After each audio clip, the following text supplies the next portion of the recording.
This is the final part of the story of Moses, and it's called A Long Journey.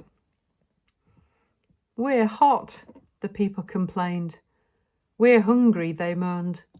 "Where are we going anyway?" they wondered. Moses just sighed and shook his head. God had set the Hebrews free, and now he was leading them back to their own special land, the land he had given to Abraham, Isaac, and Jacob. They should have been grateful. They should have been glad. But all they could do was moan. "We're tired. We're thirsty. Are we there yet?"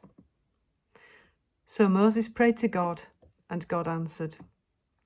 He made fresh water spill out of dry rocks. He sent plump, meaty quail at dinner time.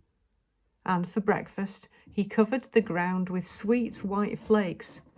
The people called this manna, a word that means "this tastes good, whatever it is." Did the Hebrews stop complaining? Not for 1 minute. "We're lost. We're scared. We should have stayed in Egypt." "Don't be ridiculous," said Moses. "God has promised to take us to our own special land, and he's chosen us to be his own special people. We can trust him to do the very best for us." And so God did. By day, he led them with a thick white cloud.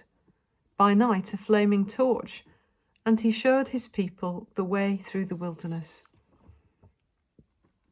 Then God called Moses to the top of a mountain and gave him 10 important rules that showed his people how to live a good and happy life.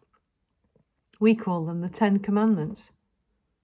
And finally, God showed them plans for a tabernacle, a tent where they could worship him and praise his name. But the Hebrews followed other gods. They didn't obey God's rules. And when they finally arrived at the land he'd promised them, they refused to cross the border. "We're puny. We're weak. We're afraid to go there," they moaned.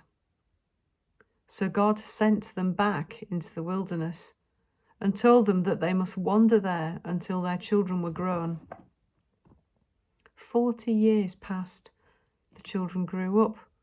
They were tired of wandering through the desert, and when they reached the banks of the Jordan River, there was not a moan to be heard.